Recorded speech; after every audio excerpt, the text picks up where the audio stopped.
Assalamualaikum warahmatullahi wabarakatuh. Bismillahirrahmanirrahim. Alhamdulillahirrabbilalamin.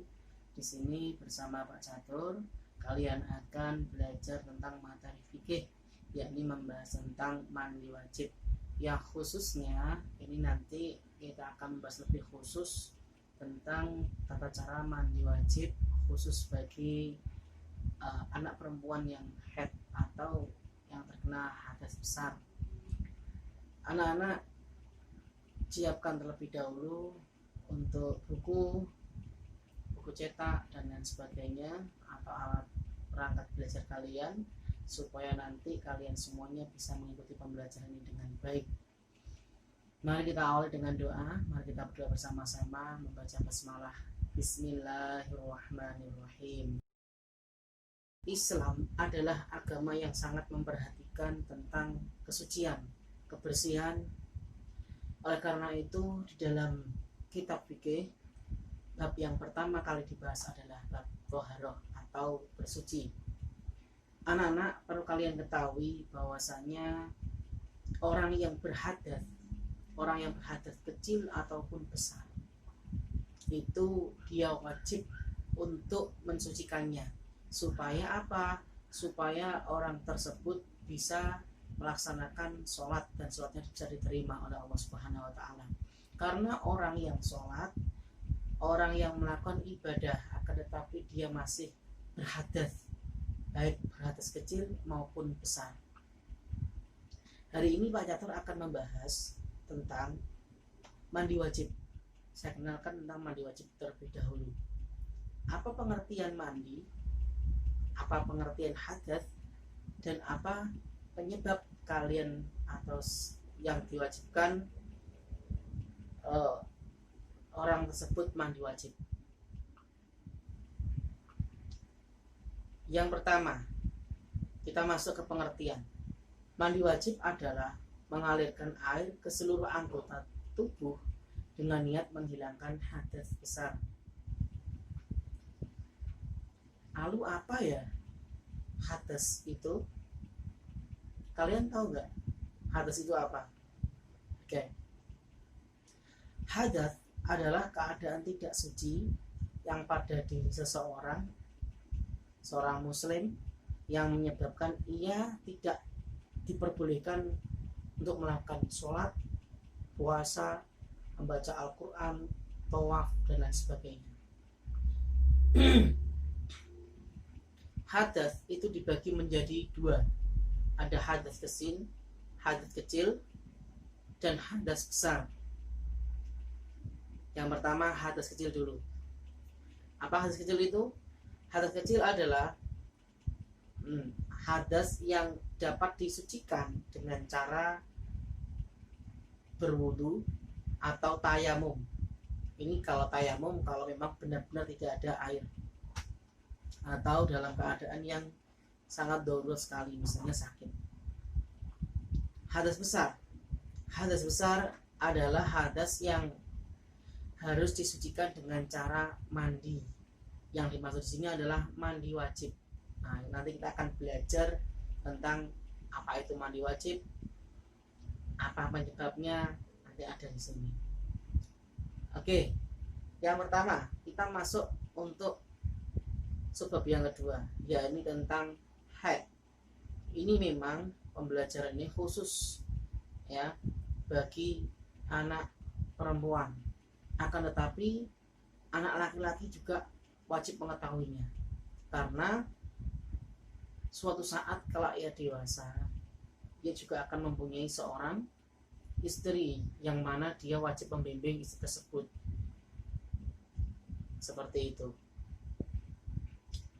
Yang pertama, tentang bab haid ini nanti Pak Catur akan menyampaikan satu pengertian haid. Yang kedua adalah tanda-tanda balik bagi perempuan. Jadi perempuan itu masuk tanda-tanda baliknya apa saja. Yang ketiga adalah larangan-larangan bagi perempuan yang haid. Yang keempat adalah hal-hal yang diperbolehkan bagi perempuan haid. Oke, mari kita simak penjelasannya lebih lanjut. Haid. Apa itu haid? Menurut bahasa, haid itu artinya adalah mengalir. Secara istilah, haid adalah keluarnya kotoran berupa darah yang mengalir dari rahim perempuan sehat, bukan karena melahirkan pada waktu tertentu. Itu yang dinamakan haid. Haid pada umumnya akan keluar sebulan sekali pada perempuan yang sudah balik, dengan masa-masa biasanya 6-7 hari. Minimal paling sedikit keluarnya itu 1 hari atau biasa disebut sebagai 24 jam. Berikutnya adalah masa maksimal. Masa yang paling banyak itu biasanya keluar sampai terus-terusan itu sampai 15 hari. Macam-macam anak ya. Lalu bagaimana jika perempuan mengeluarkan darah lebih dari 15 hari? Itu disebut darah apa ya? Nah, satu, bisa dikatakan ada 2 kemungkinan ya. Bisa dikatakan itu darah nifas, yakni darah yang keluar setelah melahirkan. Yang kedua adalah darah istihadhah, yakni biasa disebut sebagai darah penyakit. Oke. Langsung kita masuk ke tanda balik bagi perempuan. 1. Menstruasi atau haid itu dimulai setelah berumur 9 tahun ke atas. Ini bagi anak perempuan.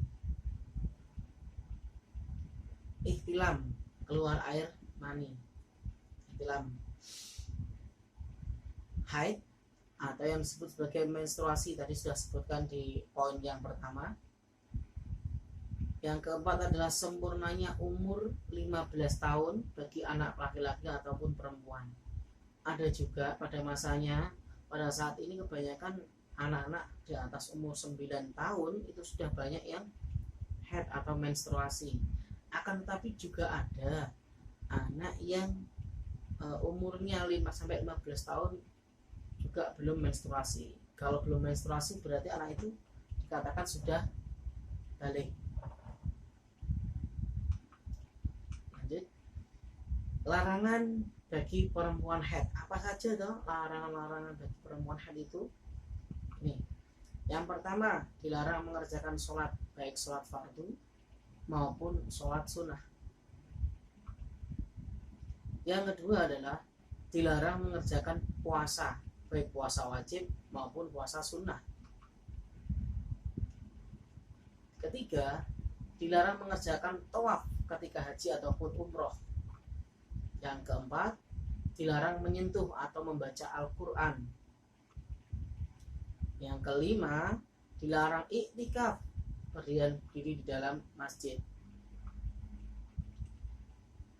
Hal yang diperbolehkan bagi perempuan haid. Apa saja hal-hal yang diperbolehkan bagi perempuan haid? Kita simak berikut ini.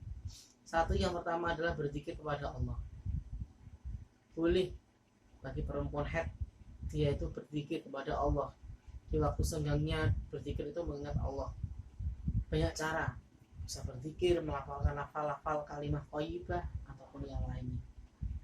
Yang berikutnya, ihram, wukuf dan wukuf di padang Arafah. Semua kegiatan haji dan umrah boleh dilakukan kecuali tawaf. Yang ketiga adalah makan dan minum bersama perempuan haid. Boleh kita makan dan minum bersama perempuan haid, boleh, tidak apa-apa.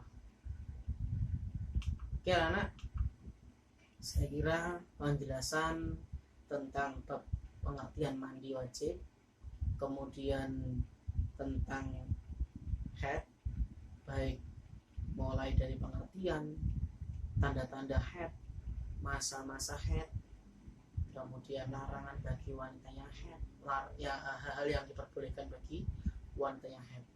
Itu yang dapat saya sampaikan. Semoga bisa menjadi penambahan ilmu bagi kalian semuanya, tambah wawasan juga. Sekian dan terima kasih. Itu saja yang dapat saya sampaikan. Assalamualaikum warahmatullahi wabarakatuh.